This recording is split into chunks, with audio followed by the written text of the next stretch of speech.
Oke, selamat malam teman-teman Alir. Ini kebetulan alhamdulillah kita kedatangan tamu istimewa dari Teng. Selamat malam Mas Hussein. Assalamualaikum warahmatullahi wabarakatuh. Waalaikumsalam warahmatullahi wabarakatuh. Selamat malam Mas Resi. Mas Nasir ini salah satu pemuda yang hari ini kita rasa cukup perlu ditiru karena banyak kegiatan-kegiatan yang dilakukan yang bermanfaat. Hari ini kesibukannya apa Mas Nasir?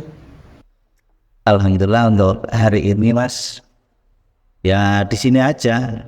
Kalau malam ini, Kalau agenda hari-hari biasanya, hari-hari biasanya hampir sama dengan masyarakat yang lain. Ya pagi sholat subuh, kemudian bekerja dan aktivitas. agenda-agenda normatif ya Mas, Iya. yang biasa dilakukan oleh manusia pada umumnya. Mungkin ada agenda yang lebih ekstrim Mas, atau jambret ongir. Belum kepikiran Mas. Oh, belum ya, alhamdulillah ya, karena tidak baik gitu ya. Jadi agenda-agenda pekerjaan alhamdulillah nggak ada kendala Pak Nasir. Alhamdulillah aman. Aman ya, pekerjaan aman, istri di rumah aman.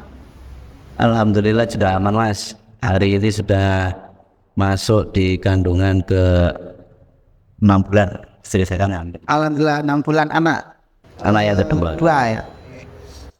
Ngomong-ngomong ini Mas ya, Mas Nasir ini adalah anak-anak muda yang cukup kreatif. Artinya beliau ini adalah aktivis lingkungan sebetulnya. Aktivis lingkungan. Jadi mampu merubah sesuatu yang tidak mungkin dinilai oleh masyarakat kurang begitu bernilai, kemudian diolah sedemikian rupa oleh Mas Nasir ini menjadi nilai yang cukup berharga. Yaitu hari ini Mas Nasir ini aktif di dalam kewirausahaan di segmen pengelolaan sampah. Betul ya Mas ya? Betul Mas. Iya. Kalau menurut Mas Nasir sendiri ini, dari kacamata Mas Nasir sendiri itu sampah itu sebetulnya seperti apa Mas? Kalau dari sudut pandang saya hari ini Mas, sebagai pelaku di bidang pengelolaan sampah Mas, jadi saya melihatnya sampah ini ya cukup bisa mendatangkan nilai ekonomis yang tinggi dan tidak tersentuh. Jarang sekali anak-anak muda lah di segmen di seusia kita yang mau berkecimpung di segmen ini Mas. Ya, kenapa kira-kira Mas? Atau mungkin karena sampah itu terkesan dengan hal-hal yang kotor atau gimana kira-kira? Ya sudah kita ketahui bersama Mas bahwa sampah kan merupakan material sisa. Iya, dan anak zaman sekarang itu mungkin gengsi Mas. Gengsi ya. Padahal kalau mau kita kita olah, itu bisa mendapatkan income yang lumayan Mas. Lumayan. Kan mulai kita masuk di sekolah dasar dulu kita sudah diajari untuk memilah sampah organik dan anorganik. Itu sebenarnya materi yang sangat dasar sekali, tetapi untuk pengaplikasiannya ini sangat berat sekali. Sangat berat ya. Iya, karena memang masyarakat hari ini mungkin kurang ini ya Mas ya, kurang adanya sosialisasi atau edukasi ya mungkin ya, kira-kira, sehingga kurang bisa mengerti dan mengolah serta memanfaatkan hal-hal tersebut mungkin ya. Kalau saya rasa Mas bukan masalah tidak ada edukasi atau sosialisasi Mas. Kan tadi sudah saya sampaikan di awal bahwa memilah sampah ini merupakan materi yang sangat dasar sekali. Ketika kita masuk ke sekolah dasar, kita diajari ini sampah organik, ini sampah anorganik. Sebenarnya kan itu sudah diberikan ya ketika kita sudah duduk di bangku sekolah dasar. Namun kenyataannya cukup berat ya. Masyarakat masih kurang peduli lah, masih banyak yang apatis. Meskipun ada juga beberapa orang yang hari ini sudah mulai terbuka kesadarannya, Mas. Iya, kalau saya pandang karena ketika kami di TPS itu melihat, oh ternyata tidak semua itu sampah dicampur, ada juga yang dipilah gitu. Dipilah dan bedakan jenis-jenisnya. Jadi sampah itu ada sampah organik sama anorganik ya. Itu yang mau dasar. Dasar ya. Kalau sampah masyarakat, Mas. Itu saya mau berkomentar nanti banyak yang tersinggung. Iya. Jadi kalau berbicara mengenai sampah, kira-kira bagaimana ya Mas Nasir ini mengelola sampah ini agar bisa menjadi barang yang lebih bernilai? Kira-kira bagaimana, Mas? Yang pertama itu harus dipilah dulu, Mas. Jadi selain mengolah kan saya juga menjadi petugas yang keliling, Mas. Keliling untuk sampah dari rumah ke rumah. Itu masih banyak sampah yang dicampur, jadi harus dipisah terlebih dahulu. Ketika sudah dipisah, kita sudah tahu mana yang organik dan anorganik, tinggal bagaimana kita bisa menjadikan sampah tersebut menjadi berimbas atau ada nilai ekonomis lah pada kita yang berkecimpung di dunia pengolahan sampah ini ya. Jadi memang sebetulnya sedemikian rupa nilainya kalau kita memang bisa memilih dan memilah ya. Iya, memang sangat penting itu Mas. Selain membantu teman-teman yang ada di TPS, sebenarnya kan ketika ada persoalan di TPS yang ditutup atau TPA ditutup sementara, ada bentuk di lingkungan tersebut, masyarakat yang menggunakan TPS sebagai membuang sampah itu bisa mengurangi atau memitigasi sampahnya sendiri, Mas. Ketika dipilah, misal TPA atau TPS di lingkungan kita ditutup, kan tidak akan menyebabkan bau yang tidak sedap, Mas. Meskipun itu sedikit mengurangi. Karena ketika dicampur sampah itu gimana ya Mas? Baunya ya, sangat mengganggu ya. Ya, mengganggu sekali ya. Lalu di lingkungan rumahnya sendiri, di rumahnya sendiri. Tapi ketika dikelompokkan, ketika sudah dipilah, Mas. Iya, dikelompokkan, dipilah. Ketika dipilah ya mendatangkan nilai ekonomis, Mas. Ekonomis ya. Kalau masyarakat itu sadar dengan memilah itu, sebenarnya kan yang organik bisa dijadikan kompos ya, atau pakan ternak jika di rumahnya ada lahan untuk ternak. Kemudian yang anorganik kan bisa dijual lagi di bank sampah di lingkungan kita atau pengepul rosokan ya. Kalau yang anorganik itu lebih ke bisa dijual di tahun-tahun rosokan itu ya. Ya, bisa. Jadi yang bisa dijual itu kalau dirosokan biasanya apa aja itu Mas? Kertas atau apa itu biasanya? Ya ada yang jenis kertas, kemudian besi, kemudian ya seperti ini plastik, bahkan kresek itu juga ada yang bisa menerima ngepul. Ya. Link pun juga ada.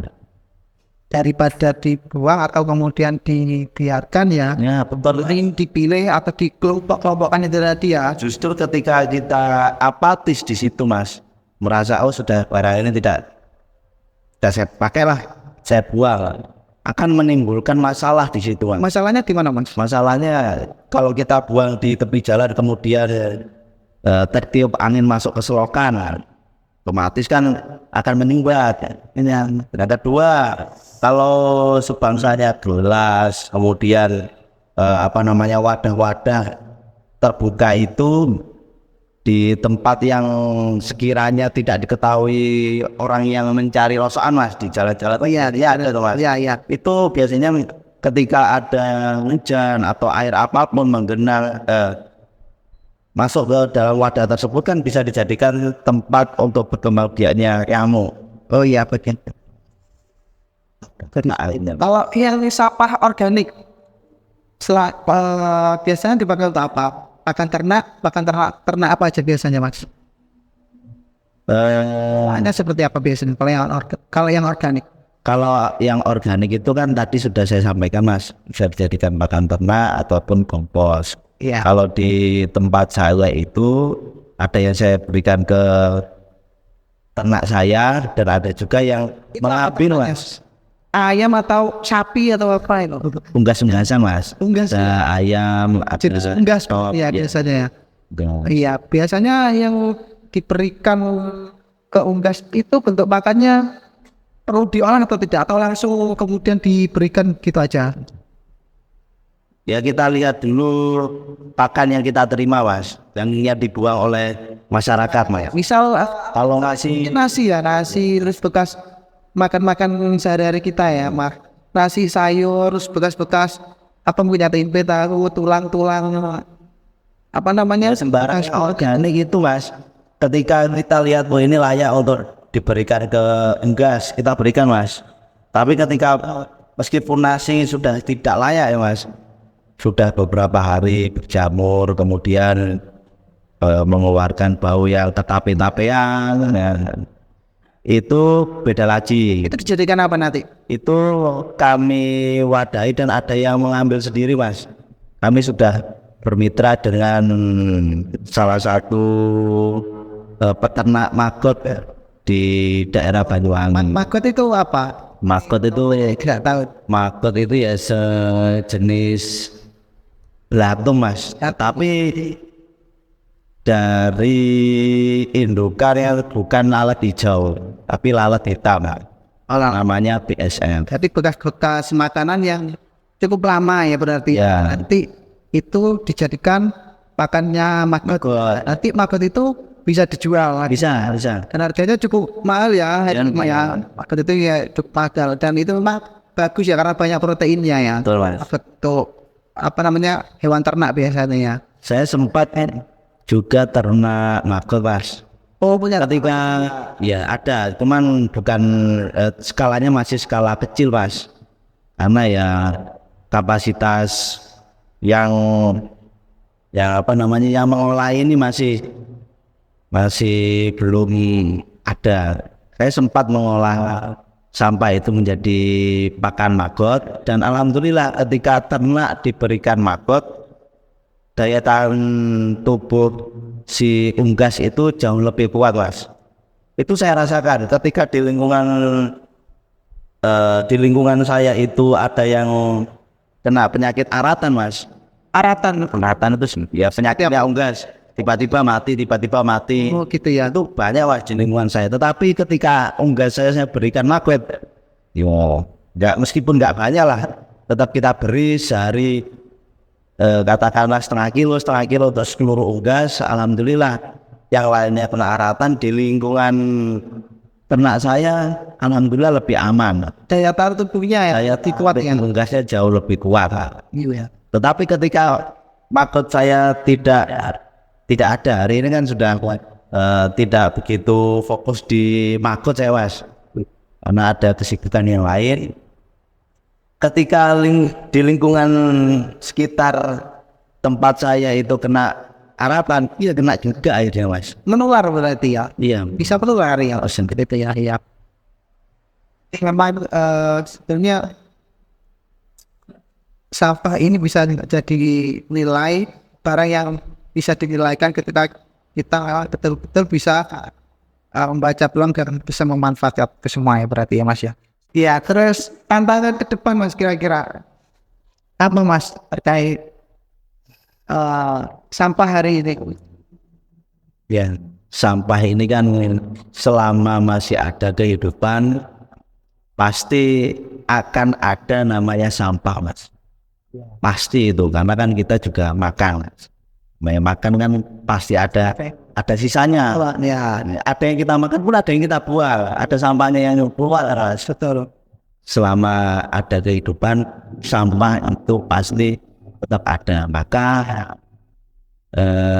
mari kita jaga lingkungan kita dengan mengolah sampah. Ketika mungkin di lingkungan rumah kita tidak bisa mengolah sampah, setidaknya kita mau memilah sampah, Mas. Sehingga ketika masuk di TPS maupun TPA itu hanya residunya saja. Organik dan anorganik sudah ada yang mengolah, Mas. Ada yang mencari di situ. Ya, kita lebih ke dalam, coba tuh lebih ke dalam ya Mas ya. Kalau kita lihat hari ini sampah ini memang kita mau benar diedukasi atau bahkan diajarkan dari kecil bagaimana kita tidak diperbolehkan untuk membuang sampah sembarangan, meskipun kenyataannya itu susah gitu ya. Namun hari ini itu sampah memang saya lihat sengaja diciptakan. Contoh, berapa berapa ribu plastik yang hari ini kemudian dicetak oleh pabrik misalkan, itu kan akan yang dia akan menjadi sampah ke depan. Nah itu kan terus pabrik itu artinya terus membuat plastik-plastik itu semua, entah itu digunakan sebagai packaging ataupun tempat makanan dan yang lain sebagainya. Itu kan juga cukup banyak plastik yang diciptakan atau yang diproses oleh pabrik hari ini. Nah ini kan bagaimana agar relevan, artinya agar seimbang antara munculnya sampah baru ini dan sampah-sampah yang kemudian sudah ada. Bagaimana untuk biar seimbang gitu Mas, agar ya saya kira bumi kita juga nanti akan dipenuhi plastik-plastik itu ketika kita tidak bisa mengimbangi atau mengelola plastik-plastik yang sudah dibuat gitu. Kira-kira gimana?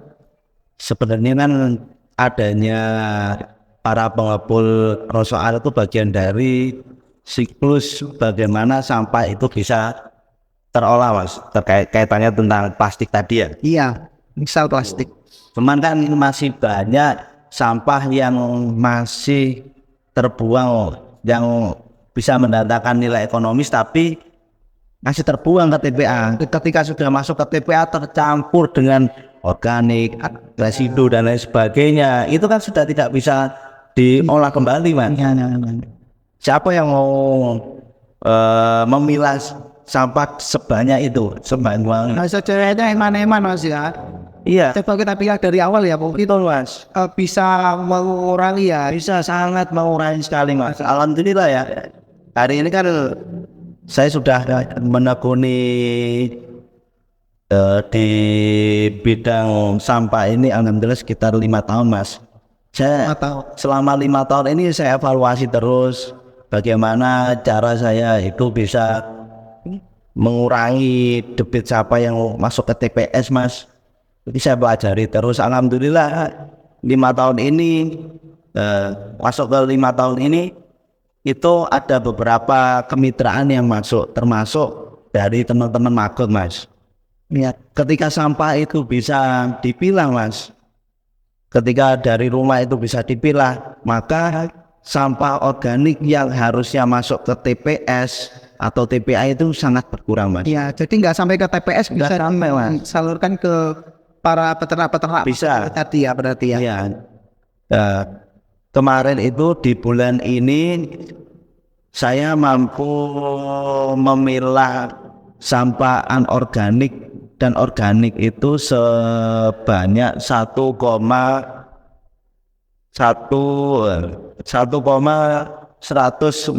kilo, Mas. 1 ton 116 kilo per bulan. Itu per bulan ya? Iya, per bulan ya. Itu nanti teman-teman peternak itu biasanya beli atau diberikan cuma-cuma atau gimana Mas? ya mereka ya karena kita bekerja, mereka pun juga memberikan lah. Iya, apa Pada kami. baliknya biasanya? Timbal baliknya itu ya kita minta makot ya. Hasil panen berarti ya. Hasil panen mereka nanti Ya, bisa dibagi hasil berarti. bisa Mungkin kita punya ternak, mereka punya makot, got, nanti hasil panennya kita dibeli untuk tase ya. diberikan ke makot kita, ke ternak kita, dan mereka juga membeli mas. Simbiosis membangun ya.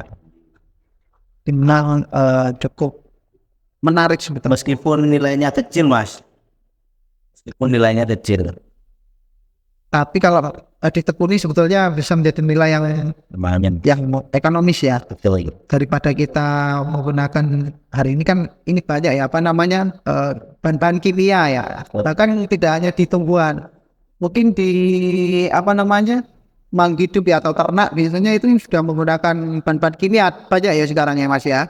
Mungkin ya atau pakan ternak mungkin yang agar cepat besar itu mengandung bahan kimia ya kira-kira. Iya mas. Apa ya bahan-bahan yang kurang sehat ya mungkin ya lebih sehat menggunakan bahan-bahan yang memang organik. Ya itu juga agar mengurangi sampah-sampah yang ada di sekitar kita ya. Sebenarnya kalau dihitung-hitung mas, itu nggak seberapa mas. Ketika saya mampu memilah sampah sekian ton organik itu mas. Tetapi bukan itu esensi yang saya Cari ya. yang saya cari bukan itu. Tetapi bagaimana sampah yang harusnya masuk ke TPA itu sekian bisa menyusut mas, bisa menyusut. Dan harapan saya orang-orang yang hari ini, teman-teman yang hari ini bekerja di sektor persampahan ini, yuk mari kita bersama-sama untuk menyadarkan. Saya selama 5 tahun ini saya juga selalu mengedukasi man. Iya. Selalu mengedukasi, bahkan gerobak saya itu saya tulisi mas, pilah sampah dari rumah, merdeka dari sampah, berawal dari rumah. Memang itu benar mas. Ya. Bahkan kalau kita sadar ini ya bagian dari tanggung jawab kita. Ya. Bukan kita salahkan ini gara-gara pabrik ini, bukan. Kita kan juga butuh itu, tetapi bagaimana cara kita bisa memanfaatkan produk-produk yang telah dibuat pabrik itu. Ya. Jadi ini ya teman-teman, kalau boleh saya simpulkan, terima kasih sekali lagi Mas Nasir atas kehadirannya. Dan ini sangat berbahasi bagi kita semua. Bagaimana kemudian sangat penting kita bisa memberikan kesadaran, terlebih dari diri sendiri dulu ya, memberikan kesadaran akan kemudian dapat mengurangi hal-hal yang tidak berguna, kemudian bisa kita pilih dan pilah, dan kita akan menjadi nilai yang lebih bermakna dan kemudian bisa mengurangi sampah-sampah yang ada di TPS begitu. Jadi nggak sampai ke TPS, kotoran-kotoran atau sampah-sampah itu bisa dikelola dan bisa dimanfaatkan oleh mitra-mitra yang aktif di lingkungan dunia sampah ini ya. Terima kasih sekali lagi Mas Nasir atas kedatangannya. Semoga kita bisa berjumpa di lain waktu. Ya Mas Resi, terima kasih banyak yang mengundang. Iya, terima kasih banyak Mas. Selamat malam teman-teman. Jangan lupa subscribe, like, komen di YouTube kita. Terima kasih, selamat malam. Waalaikumsalam warahmatullahi wabarakatuh.